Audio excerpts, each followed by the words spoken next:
Whitney, it is so great to talk to you. I can't believe that it's been 12 seasons and almost a decade on air for you. What has it been like having viewers watch your whole journey for that whole period of time? It's crazy. I mean, I think every season that we have, I always assume it will be the last one, and it just never has been. But I think it's like maybe season two. My producer at the time said, "Yeah, I think we could get 6 seasons out of this," and I was like, "No way! Like 6 seasons? No way!" Now that we've done 12, I'm like, "Well, if we don't do 15, then I've failed somehow." So that's my new goal is that we have to at least to get to 15 before we stop. But it's pretty crazy. In fact, just a couple days ago, I was with my friend Jessica, and we were pulling up a clip from an old season, I think season 7 or something, that we thought was really funny. We were dying over it, and it was so wild to even see myself um at that time. Like, I didn't recognize myself. I was like, wow, like it's really crazy. Even when I look back to see the, I don't know, evolution of everything, of my house, of my body, of my face, of my relationships. It's very strange. Yeah. Yeah, what do you think is the biggest way that you've evolved since season one to now? Well, it's funny. I hate to make it about, I hate to make it something surface level, but people keep saying, "Oh my God, since your mother died, like you look just like her. Like it's her spirit in your face." And I'm like, "No, I lost 100 pounds. Like that's why, that's what it is, you know." But I do think I look so much more like my mom now. I do. I mean, like physically, um, it's funny. Like the haters will always say, like, "Oh, every time they see anything, oh my God, she's the biggest she's ever been. She must be 600 pounds now, et cetera, et cetera." And when I was looking back at, I think it was season 7, I was like, wow, like I really look very different. You don't notice when you're yourself looking at yourself every day. Um, but for sure, I think I've definitely changed a lot physically, and I'm so glad that I can see more of my mother in me now. I've always known that we look exactly alike, and we've heard that our entire lives. So it didn't dawn on me that maybe other people couldn't see my mother in me until now. But that's really nice. And other than that, I would love to say that I'm like an evolved human being or whatever, but like I'm not sure. I feel like I'm just it's the same old just at age 40. I don't know. It's a long journey. We're all growing and changing in small ways every day. Yeah, yeah, that was a good way to put it. I like that. Well, on the show, we're about to see you're gearing up for your birthday trip to Spain. And so Mhm. why Spain? Why was that the perfect destination for you? Well, Spain is one of the countries on my bucket list in Europe, one of the few that I'd not been to. My dad also really wanted to go, and I always think about, what my dad would like because I bring him along with everything. But really, what sparked my interest the most was flamenco dancing. I took a flamenco class that was on last week, and I just loved it. I had never really thought about taking a class before, but after I did that, I was like, okay, that's it. Let's just go to Spain. If we're gonna do it, let's really do it. So that was the main motivator for the trip, and it was amazing. It was wonderful. Well, I can't wait to see what is your favorite thing about traveling with your family? Oh Lord. Well, oh, with the family. I mean, I love to see my dad happy. So I love to see my dad having a good time, experiencing new things. He's young at heart. So I love to see that. And I love to I typically vacation with all my friends, and we just have a blast. I think traveling is great any way you do it, but there's sort of a sadness when you're experiencing something wonderful and you don't have anyone to share it with. So I feel very grateful that I'm able to travel with people that I love.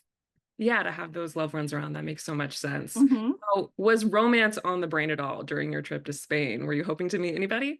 Duh. I mean, yeah. I mean, yes, absolutely. Spanish, I'm a sucker for a European man anyway. Spanish men are very attractive, in my opinion. So that was definitely a draw. I don't think it really worked out for me, but it was, nice to look at while I was there. We also are seeing in this upcoming episode that there might be someone you connected with on social media. So can you tell Right. us what can you tease to us about that? Nothing. It sucked. I'll tease that.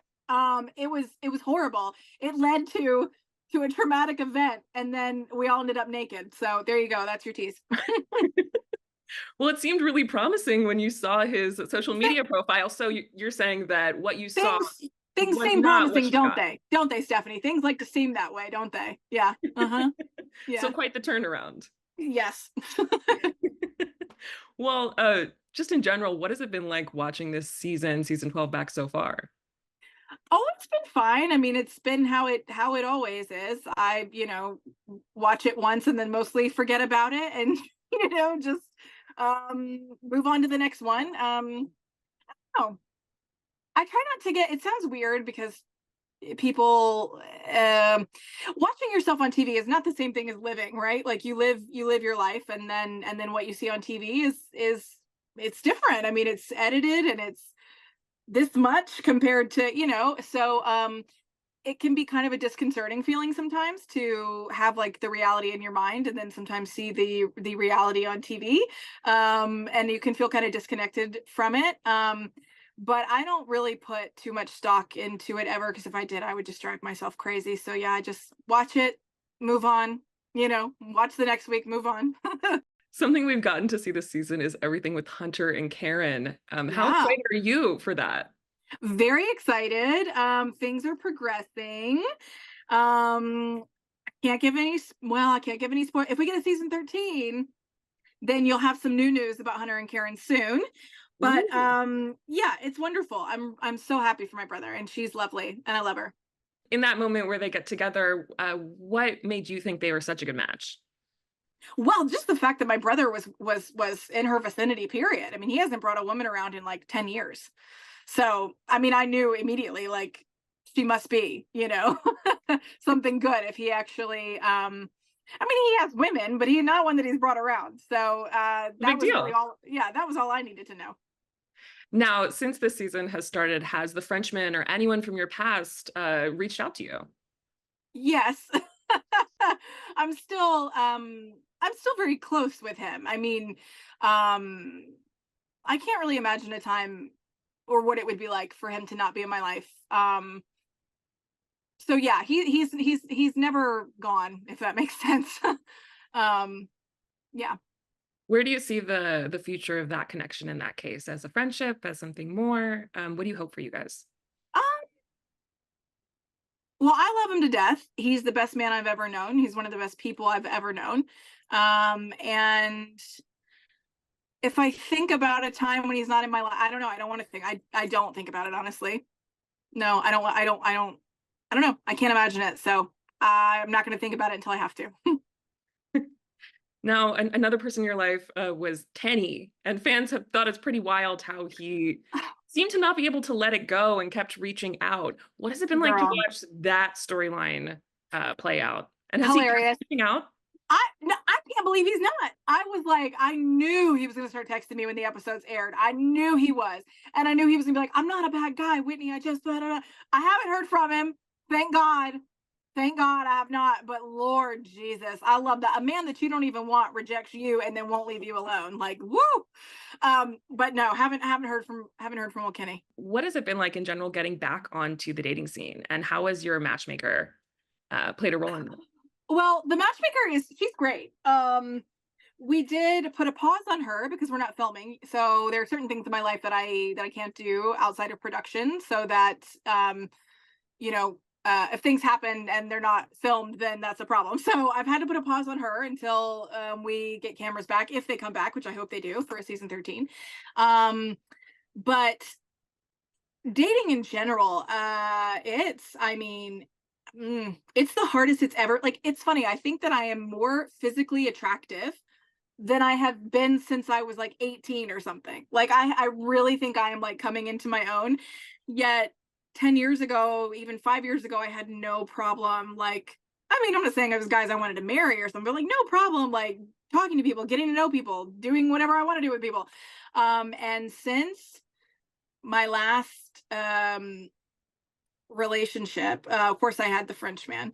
But even in that time, and people say, "Oh, well, you weren't available," and it's true, I wasn't available. I was in love with him. However, he lives in France, and every day, no one approached me. I mean, I never got asked on a single day. I mean, other people didn't know, like, "Oh, she's in a relationship," and I never had anyone like flirt with me at the gas station. Like, never got asked out on a date, like nothing. And that is hard. So it's been a long time since I've like legitimately been asked out. And the apps are worse than they've ever been. I don't know. My matchmaker did say to me that it is hard when you turn 40 because literally, like most men, don't put their age range up to 40.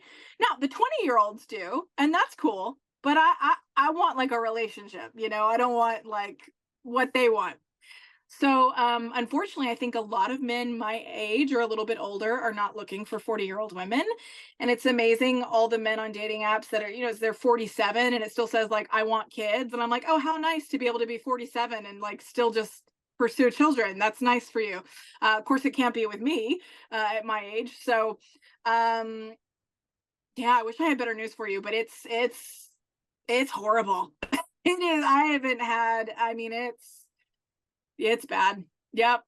In your dream world, what would you be looking for in that next great relationship?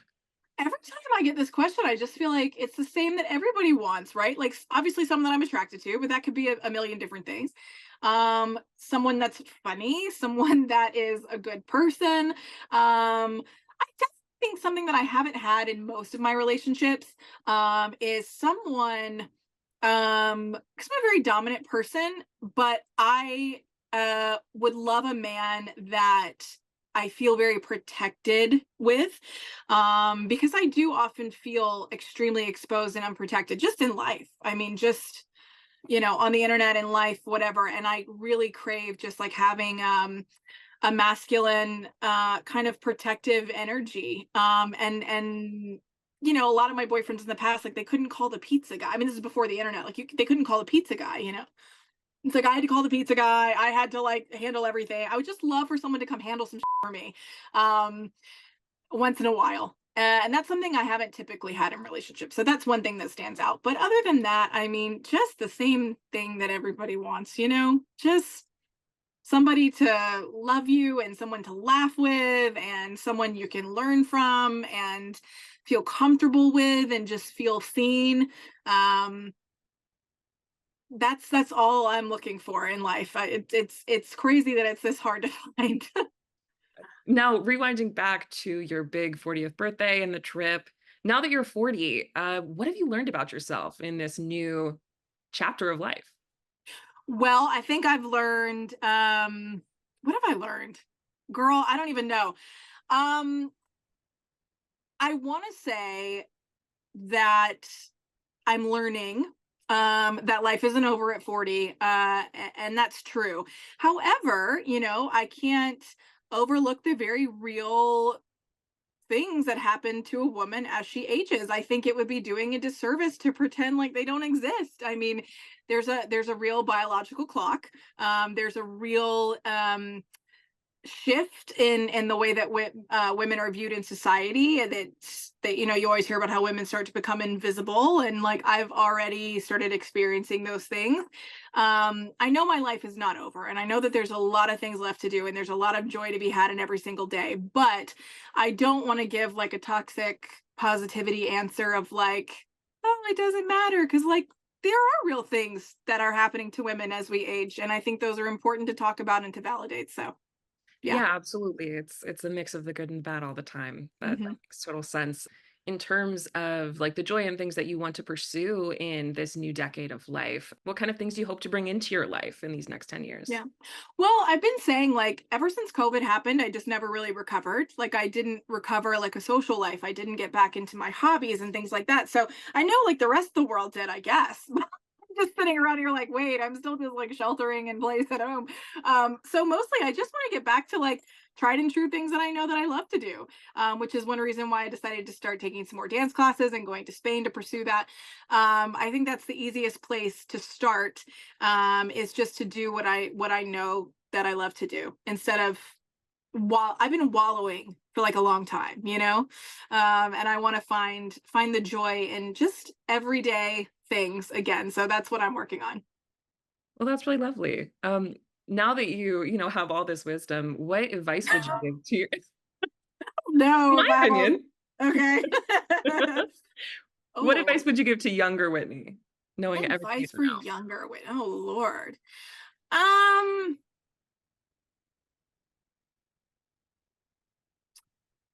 I just feel like the answer you want is not the one I'm going to give you. But when I was younger, 10 years ago, I had kind of like self-actualized and accepted myself and loved myself, and all of a sudden I was impacting people and I got a television show and I was feeling so good and confident.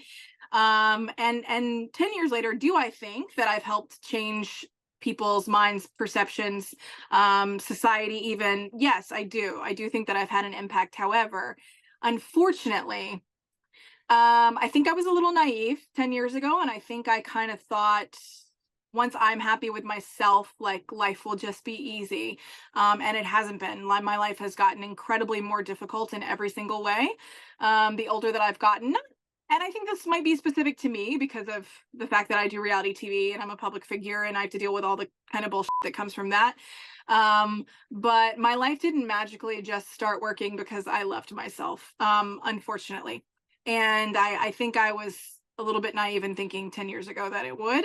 So I would have to tell young Whitney, like, it's not over yet. And there are lots of challenges to come, and that I'm still existing in a world that is difficult and people are crazy, and society won't magically value you just because you value yourself, and that I'm really going to have to buckle down and continue to fight for my happiness, because it's not all easy from there, unfortunately. I know that's kind of like bleak, but it's true No, but it is for so me. true. And it's I think it's hard for people to say, everyone wants to think that, this perfect life, this happiness, as long as, self-love is a part of the picture is going Right. to it's just gonna all click in. But, No. there's always a journey, there's always Hmm. new challenge. So, Yep. you Yep. know, yeah, But I would absolutely. also remind young Whitney that I'm strong and that I've been through stuff in the last 10 years I could have never fathomed, and I'm still here. So, yeah. That too. It's both are the same, like, Yeah. both are true.